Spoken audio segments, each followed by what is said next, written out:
thing always is to protect the lives of all New Yorkers. There was a lot of activity around the 5 boroughs yesterday, well into the night. The bottom line, the most important thing, thank God, is that lives were protected. No loss of life last night or obviously in the nights before and the days before in these protests.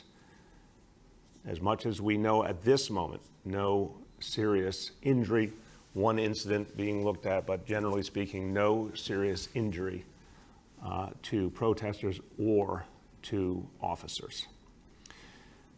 There are many things to discuss, and we will, things that must be addressed, things that need to be done better, both in terms of our immediate work addressing this situation and certainly in our work going forward. Much that has to be done and much that has to change and that we will change.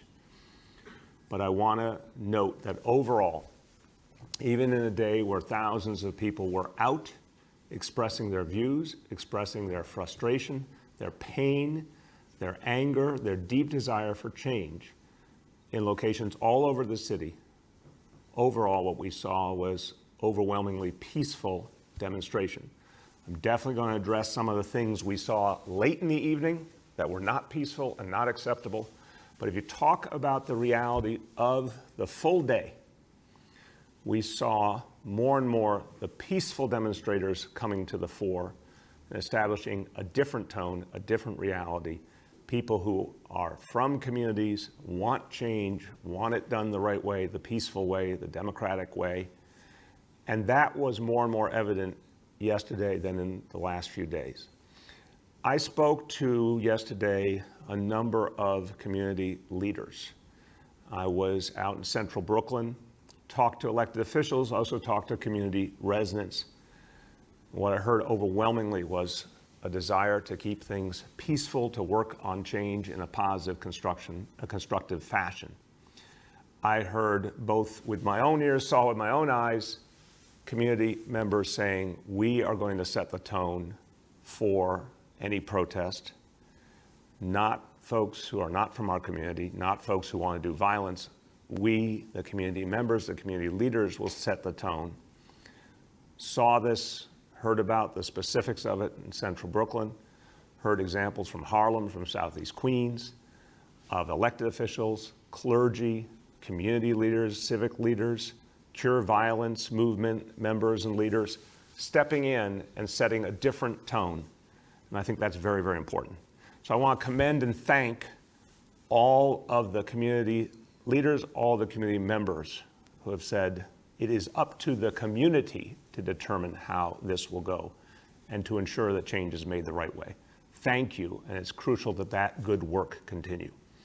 I also want to say there's some issues to discuss for sure, and certain specific situations involving the NYPD that I will discuss that need to be addressed. But overall, our officers showed restraint throughout the day and evening yesterday. Overall, the peaceful protest was handled the way we want it to be handled, with officers staying back and protest allowed to continue in the tradition of this city.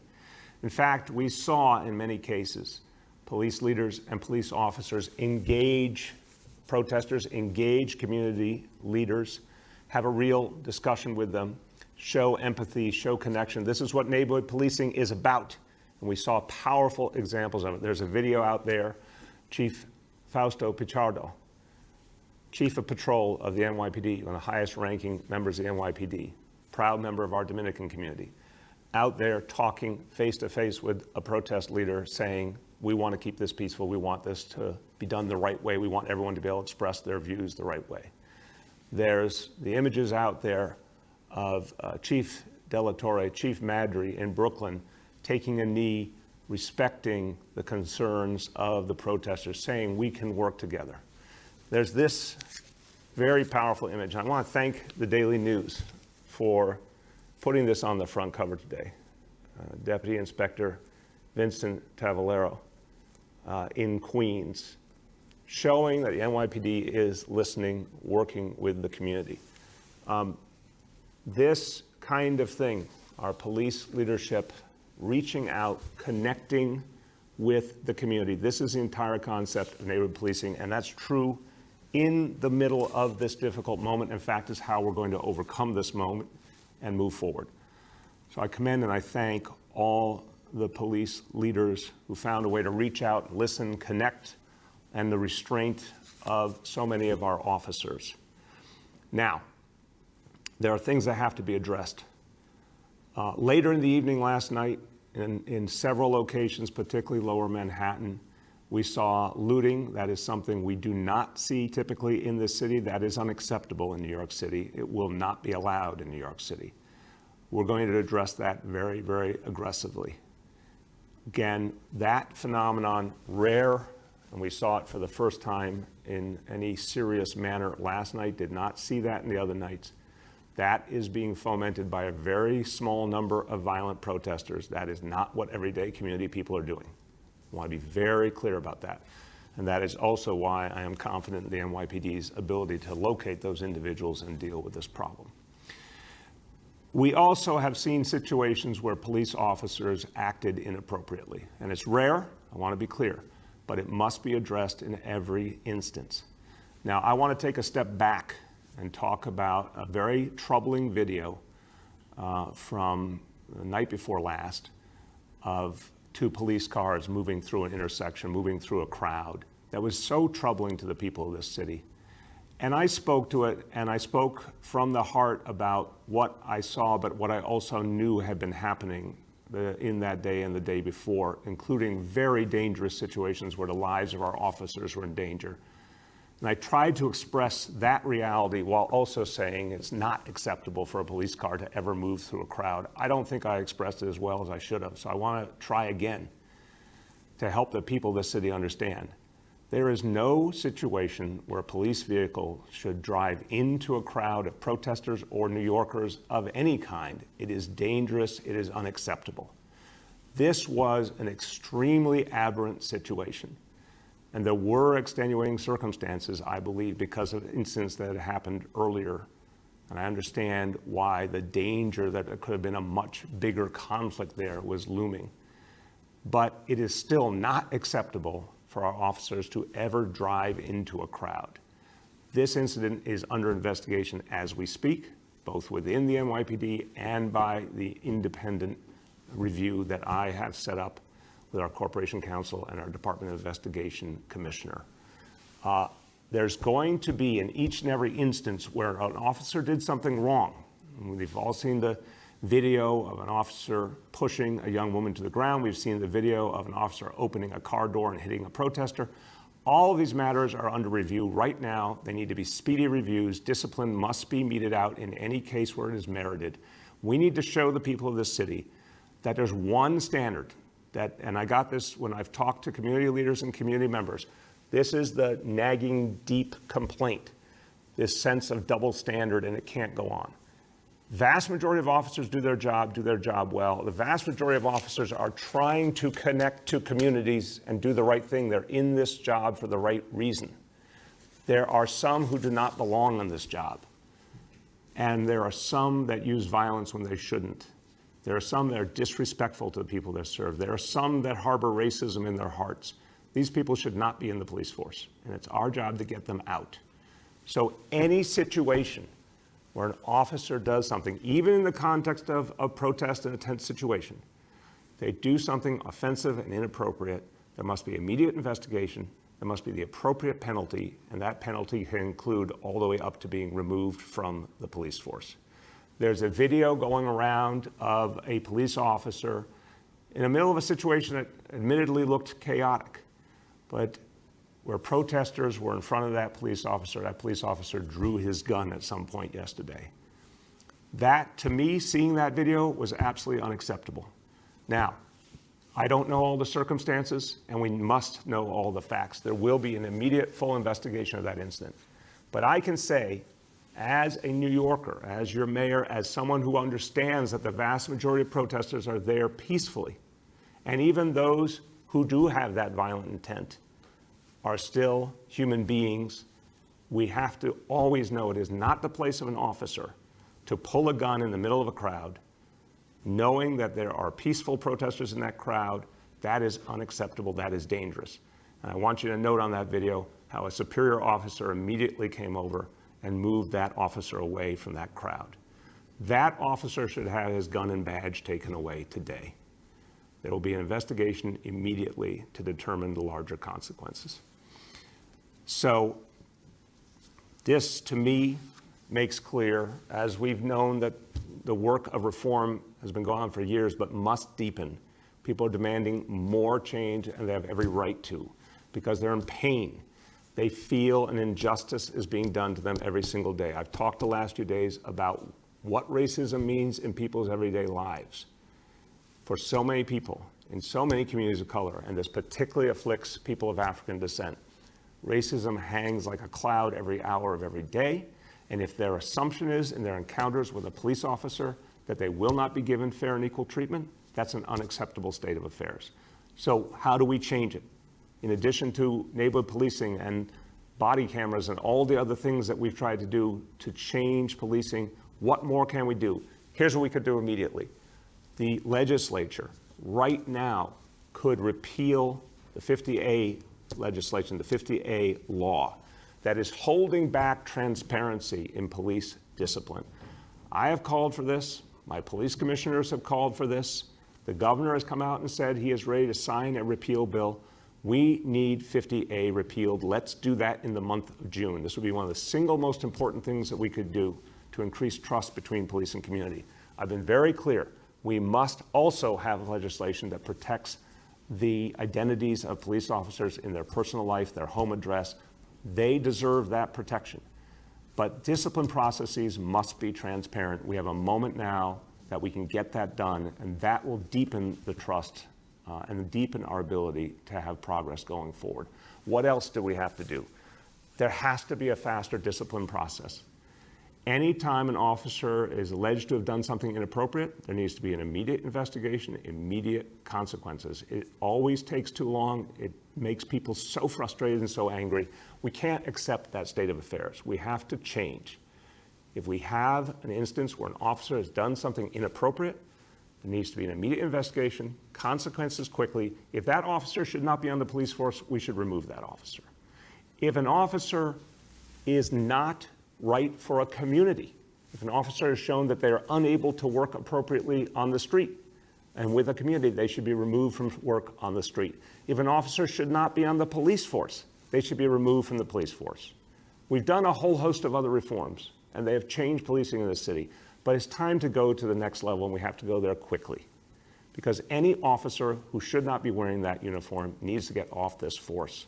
And we have to have a way of doing that. So the other officers, the vast majority who are doing their job, respecting communities, honoring the law, serving people, putting their lives on the line, that vast majority of good officers, let their work shine through when we get the bad apples off this police force.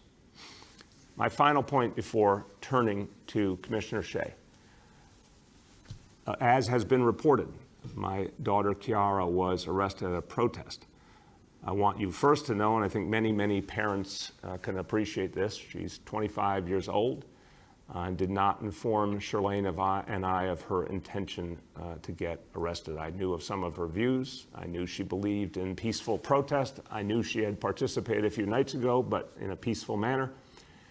And when I found out she had been arrested, finally reached her with Shirlane, and we asked her to recount the whole story. And look, I love my daughter deeply. I honor her. She is such a good human being. She only wants to do good in the world. She wants to see a better and more peaceful world. She believes a lot of change is needed. I'm proud of her that she cares so much that she was willing to go out there and do something about it. She recounted the story in detail to me. She was acting peacefully. She believes that everything she did was in the spirit of peaceful, respectful protest. And the bottom line is I will let her speak for herself in any way that she wants to. But I admire that she was out there trying to change something that she thought was unjust and doing it in a peaceful manner. It's a reality that every parent faces, that You never know when your kids become adults how they're going to go about their lives. Sometimes you get surprises. But even though this was a surprise to Shirlane and I respect my daughter, I honor her, and I know her heart. I know she appreciates humanity, every kind of humanity. She appreciates the fact that people serve us. She appreciates the fact that we need to change this world, and she, in her own way, has tried to do something about it. And for that, I want to just tell her how much I love and respect and admire her. With that, I turn to Commissioner Shea. Thank you, Mr. Mayor. So yesterday, over the course of the day, we encountered a number of protests throughout New York City. Large crowds were taking part in the protests. They were overwhelmingly peaceful throughout the day. They were concentrated in Brooklyn, Manhattan, and to a smaller degree in Queens. But again, the largest concentrations were in and around the Barclays Center in Brooklyn, and then in the area around Union Square, 14th Street in Manhattan. The Manhattan one was a little more mobile.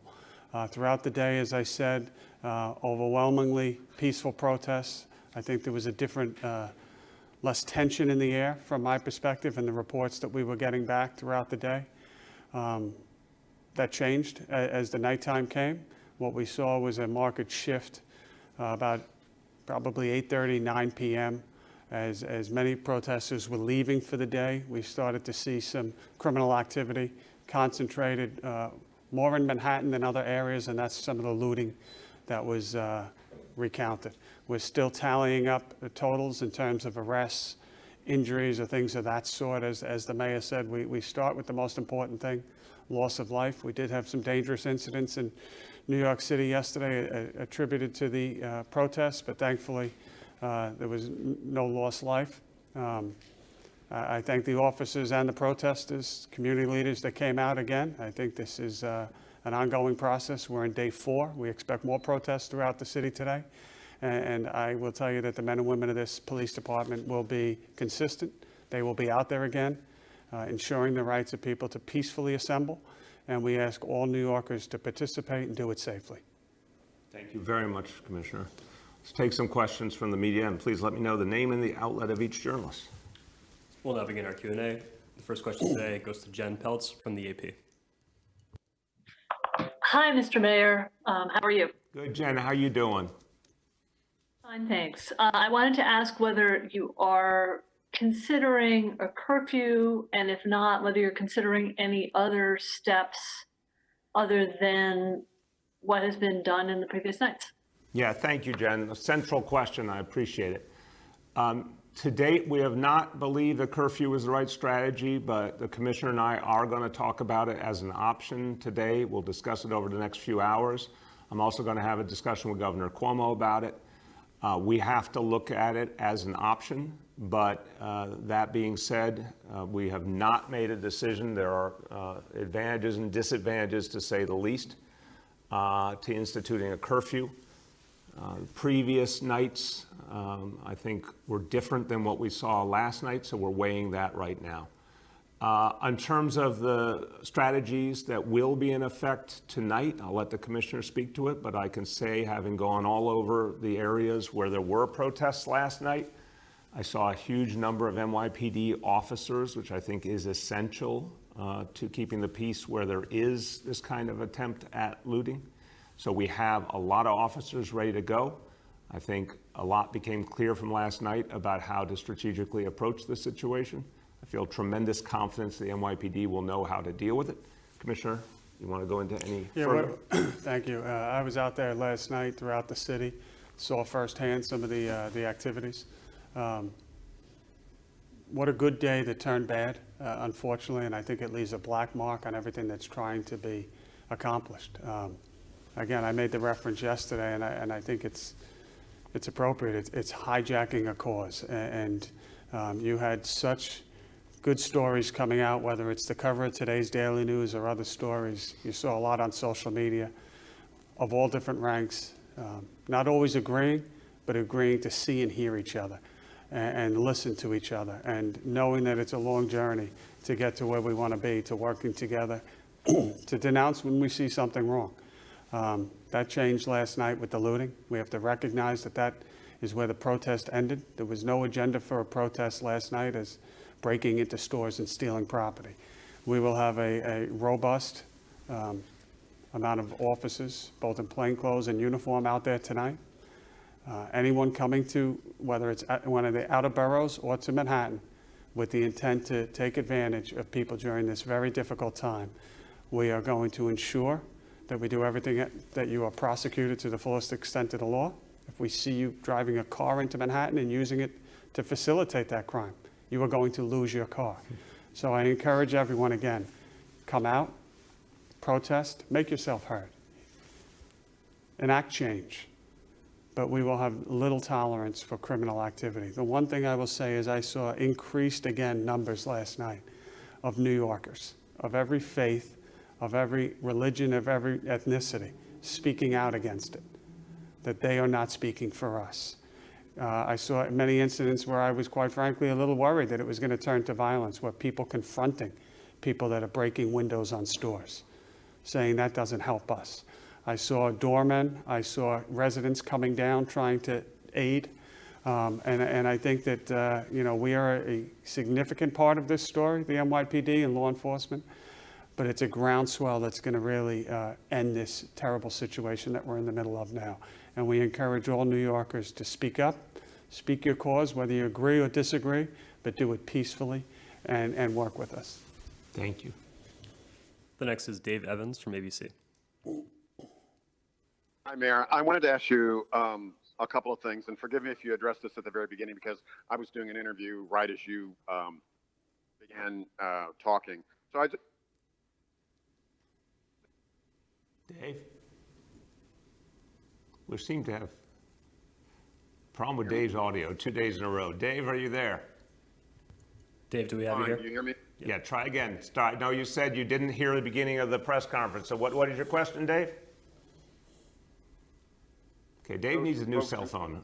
This is what we're learning from the last 2 days. Dave, last call, Dave. We're in Lower Manhattan. It's a dead zone. I'm sorry. Can you hear me now? Yes. Okay. I just wanted to ask you if you could address some of the criticism of you and the police department that you have been too pro-police the last couple of days to defuse. I also wanted to ask Dave, you got to get to a better cell zone, so I'll take the first part, and if we can get him back, we'll get the rest of his question. Last call, Dave. Can you hear me? Okay. Go ahead. Dave, last call. Can you hear me? Yes, I hear you. Stay still, Dave. What is the rest of your question? I just wanted to see if you thought Kiara had done anything wrong last night. No. Dave, look, I trust my daughter. I've known her whole life. She is an incredibly good human being. She just cares for other people. I've seen this throughout her whole life. Anybody who was hurting in her life, she would try to help. She was always looking out for the underdog. She was always looking out for the person who wasn't heard. She's just a very good human. Did a lot to try and help people in lots of ways. She's also been an activist for years in lots of different ways.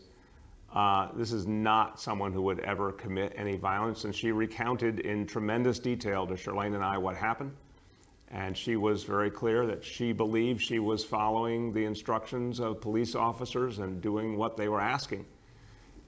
So again, I'm going to let her speak for herself about the details, but absolutely, she was abundantly clear. She was peacefully protesting, not doing anything that would provoke a negative response. And the criticisms, Dave, look, I have spent the entire time in my public life trying to bring change to the relationship between police and community.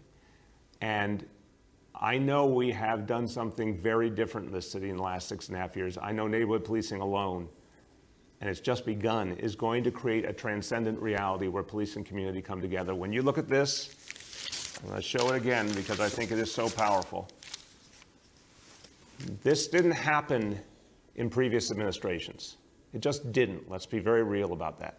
This is because neighborhood policing says, find a way to connect with communities and work with communities and hear and see them, as Commissioner Shea just said. And you didn't used to have, Dave, a lot of police commissioners sitting here talking about hearing and seeing communities. We are making profound change, but we got to do a lot more. So what I have said these last days is we, the elected officials, the police leadership, we must change more. It is on us to do that. But I'm also going to express my respect for the vast majority of police officers who are doing their job out there. It's very tough circumstances the last few days. They've shown a lot of restraint. I'm always going to respect that. But any officer does the wrong thing, there need to be consequences, and they need to be fast. And we need to show, we need not to talk about it, we need to show it. So communities, we need to see action. That's what people will believe in. The next is Jeff Mays from the New York Times. Hey, good morning, Mr. Mayor. I have two questions. The first one is from my colleague, Ashley Southall. Yesterday, the police counterterrorism commissioner said that investigators knew ahead of the protest that interlopers were planning to use the protest as a foil for violence. But he said the police did not share that information with the public because they feared being seen as trying to sabotage the protest. Do you think it was the right decision not to put the public on heightened alert? And then my second question is regarding your daughter's arrest. Do you think the SBA or any other police entity violated any privacy rules when they released news of that arrest? Will there be any investigation into that incident? And should you have informed the public yesterday that your daughter was arrested? Why did you wait a whole day to let the public know? Jeff, I respect you greatly. I respect your news organization. I'm smiling and laughing because I think you misunderstand. If I had known that my daughter was arrested, I would have been the first to let the public know. I found out when my staff got a media inquiry, which gets back to your point about the fact that information was leaked. I have a 25-year-old adult daughter who lives her own life, chooses to share information with me if she deems to, but not something that's a guarantee when you're dealing with an adult child. So I knew that she had been out peacefully protesting on Thursday night. She had given me her sense of what she was seeing and her critique of things. Never heard from her after that she was involved in anything. I found out, the only reason I found out she had been arrested was there was a media inquiry that then I heard about from my staff. I reached out to her immediately and said, where are you? What's going on? I didn't even know if it meant in real time or it happened previously. And finally, she called back, and Shalane and I got in line with her, and she went through exactly what happened. We did not know that it had happened the night before. And she told us about the experience. So no, actually this is a case, and this is the whole truth and nothing but the truth. The media knew about this before I knew about it. No, of course not. The SBA did something unconscionable, and it's not just because it's my daughter. They do this all the time with people's privacy. This is another one of the things that has to change. Look, police unions could be part of the change and the improvement in this city and in this country. They really should reevaluate what they are doing at this moment in history. More and more police officers are speaking up around America and saying that this is an unacceptable state of affairs. It has to change. Every time a police officer comes forward and says, I want to be part of the change, it is helping us move forward. The unions could play an incredibly positive role if they would just step forward and say, we're ready to be part of that constructive change. But when they leak information on someone, it's absolutely inappropriate. But I'm not going to tell you that it's only happening to my child. It's happening to people every single day. All the things you often report about, all of you, come from leaked information within the NYPD that's not supposed to be leaked. So I don't want to see anything done more than would be done for anyone else. But I wish the whole phenomenon would stop. I don't think it's fair that people in law enforcement inappropriately provide information that's not supposed to be public on individuals, but they do it every hour of every day, and you all report it every hour of every day, so there's a little bit of a contradiction. And then on the question of alerting the public, Jeff, I think it's a very fair question, but I believe that in my comments, the commissioners, we've been saying for days now that we see a violent element, including a violent element from outside the city and outside the communities where the protests are happening, attempting to use the cover of those who are there to peacefully protest to try and foment acts of violence. We've seen acts of violence. We've seen it in this city. We've seen it in cities all over America. It's a very clear pattern. I think we've made that statement very clearly to people. I think it's a very fair question to say going forward, if we see something very specific that we think might be a particular danger to folks coming to it, we need to alert them. I agree with that entirely. But I feel like we did try to say to people, maybe we need to say it more sharply, that there is an element out there that aims to do violence. They will be out there again today. Again, I'm hearing from mayors all over the country the exact same pattern we're seeing here. Vast majority of protesters are peaceful, small group, going in the midst of the peaceful protesters, using them as a shield, and then trying to attack officers or trying to attack property. And more people are fighting back, Jeff. Look, I'm telling you, I heard from Southeast Queens, Harlem, Central Brooklyn, community leaders, elected officials, clergy, Cure Violence saying, no, we're going to do this peacefully. We do not want people trying to create violence in our communities. If you're going to do that, you need to get out of a protest in our community. And a lot of times the protesters who are there to do violence left because the peaceful protesters, the community-based protesters, took over the situation. Or like what Commissioner Shea said about some of the looting last night, where community members came out and were confronting those who were looting. So there are a very small number of people doing this violence, very small. We have to get them, we have to stop them, but more and more I think the answer will be community members stepping forward and saying, we will not accept this. The next is Nolan from the Post.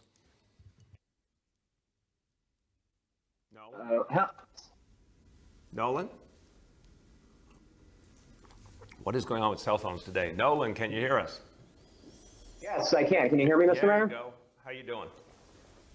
I'm all right. It was quite a weekend, and I'm not really sure to begin with all the questions. But maybe let's start here. Things, just by the recounting offered by your own office, it seems like you arrived in Brooklyn at Barclays Center Saturday night.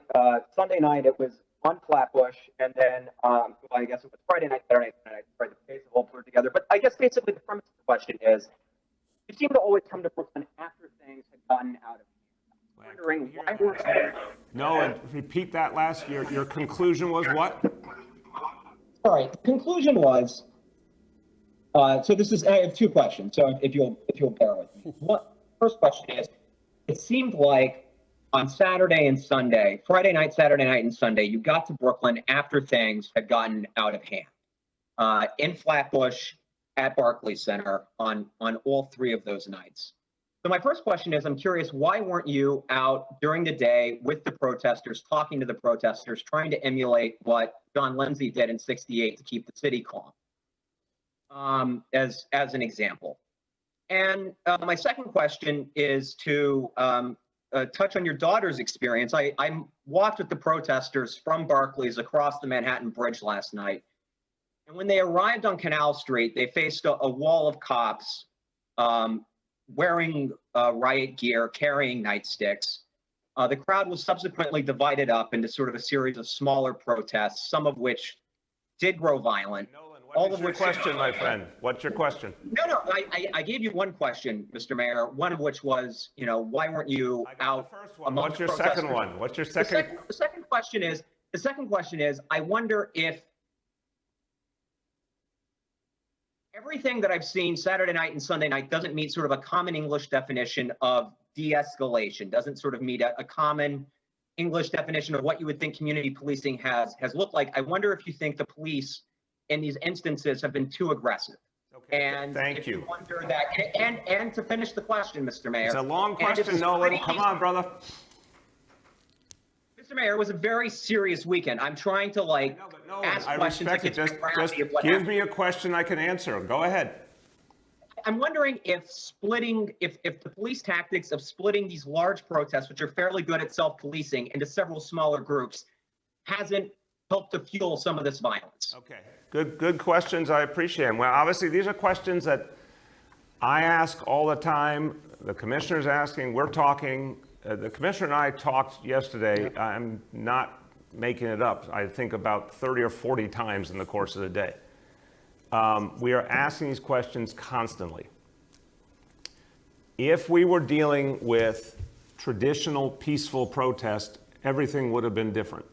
And we want to deal with traditional peaceful protest. And my hope, Nolan, is that more and more that is what's going to happen. I mean, look, people have made a very powerful point, but what we need is for the community to speak more and more. And that's what we're seeing. Elected officials are speaking out, clergy. That is the essence of how we're going to make change.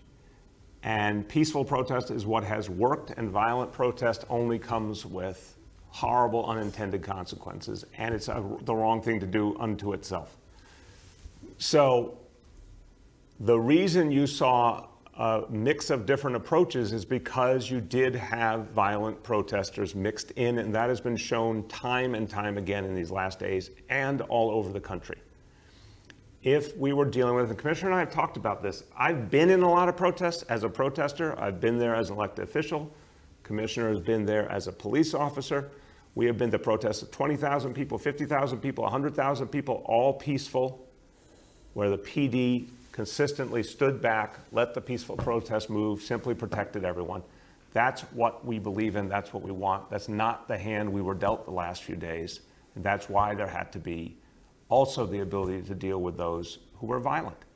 So it is a balancing act the commissioner can speak to as well.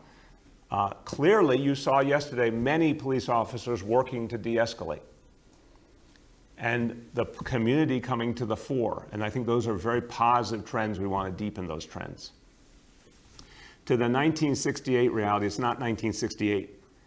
We're in a whole different reality. I constantly think about what is the right way to engage. And what I've found it is to work with community leaders, who I'm talking to all the time, to figure out whether the best actions we can take to address concerns about each protest. I'm monitoring each and every protest as they're unfolding. When I go somewhere, sometimes it's because I don't like the answers I'm getting, and I go there to see for myself and to meet with the police leaders to talk about exactly what's going on. But it's not 1968. We're in a different environment. I think sometimes when a leader puts themselves in the middle of a situation, it actually exacerbates the situation. It doesn't address it when you're talking about a situation like this where there are different kinds of protesters. If we were dealing with community members, I was speaking to community members in central Brooklyn. I do that all the time throughout my life in public service. I'll do that all day long. But when you're dealing with folks who want disruption, who want to create something that will go on video and that becomes their cause to create a visible disruption, I gotta be smart about how I handle that. So we're conscious of this all the time. But in my conversations with community leaders, my conversations with community activists, people are working to address this problem at the grassroots, and that's what matters. You want to add anything?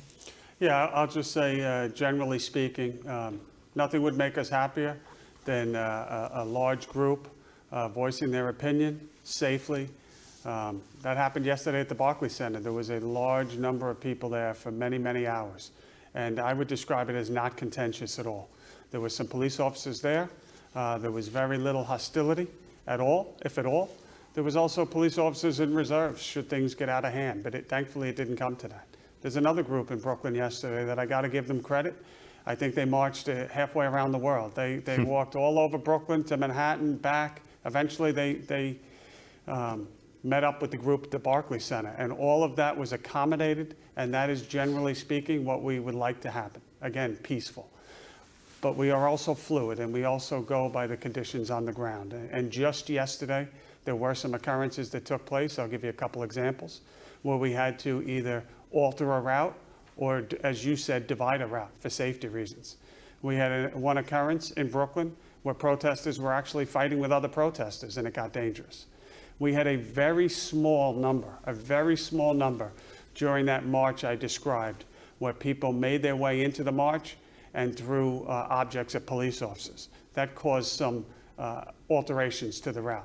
But again, if we can go in with a surgeon and a scalpel, and make a correction or make a couple of arrests and allow the larger group to continue, that's what we look to do. And the last one I can think of off the top of my head is we had an occurrence yesterday where people were trying to light fires and burn stores down. And we cannot have a large protest moving towards that. So that's one of the situations you described. So I think I would agree with you that we try to be as flexible as possible, let protests march, exercise their right. That's what we all want. Overwhelmingly, it worked yesterday. We had very minor issues until it got dark yesterday. Amen. The next is Juliet from 1010 Wins. Yes, good morning, Mr. Mayor, and good morning, Commissioner. My first question is for Police Commissioner Shea, and then Mr. Mayor for you. Commissioner, how do you know who these outside agitators are? Who are they? Where are they coming from? Are they identifiable in any way? And Mr. Mayor, you're calling the looting not acceptable and will not be allowed. Is that the strongest language you can muster for people who are destroying cars and property and stealing merchandise in stores? Juliet, I'm not going to fall into the notion of I have to use a certain language that someone wants to hear bluntly. I'm just going to be real with you. That we're not going to allow it. It's illegal. It's wrong. And we're going to go deal with it. These folks have nothing to do with peaceful protest. What they're doing is criminal. So we're going to go deal with it. That's the bottom line. Commissioner, on the other question. Juliet, on the Deputy Commissioner John Miller's comments yesterday, I think he briefed members of the media yesterday. There are a number of ways that we look at this. We obviously have made some arrests, and we have the intelligence from those arrests, who was arrested. There's also a variety of open source advertisements, if you will, that are put out for the public to see. Some of this is not unique to this environment that we're in right now, unfortunately, where you have outside agitators coming in and trying to rally up people to do some bad things. That's done under the cloak of a greater cause. And again, this is what we're dealing with. It makes it a little bit difficult right now, but we are working with federal partners. We're working with local authorities and just trying to, number one, first and foremost, as we start everyone, make sure that we don't have loss of life or we keep people safe. Then we quickly go to property. What we saw yesterday, we never want to see, and we're going to do everything we can to stop it, whether it's committed by somebody coming from outside or somebody within New York City. The next is Rosa from the city. Hi, Mr. Mayor. So you're taking kind of a bad apples frame to violent behavior by police. That was your worst day, and I think by protesters too. But there are more sort of systematic ways to think about how police handle protests. There's a whole body of literature on how the kind of uniforms people wear, whether they wear helmets or not, whether they split crowds, whether they're on bicycles as opposed to bringing SUVs onto the street, and how that influences what happens. And so my question is for you and for Commissioner Shea, like, has the PD changed its model for crowd control in 20 years? What is the philosophy here?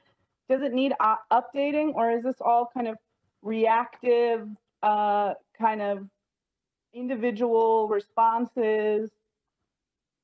You get my question? Yes. Yeah, no, Rose, it's a great question. I'll start and turn to the Commissioner. There's a really good point you're making, and I appreciate in Nolan's question too, about whether there are parts of the tactics that have the reverse impact. And I would say if we were dealing with consistently peaceful protest, it would be immediately clear that we do not want riot gear. We do not want a large number of police officers. We want a de-escalation approach, just like we are showing in everyday policing. And I know that de-escalation training has had a huge impact on how police encounter a situation, because we've seen the reduction in gun discharges. We've seen the reduction in incidents that turn violent because of de-escalation strategies. And I think you're right also to say, even how police present themselves to the community, it is structural. It's not just about talking about bad apples. I agree with you. The culture of policing has to change.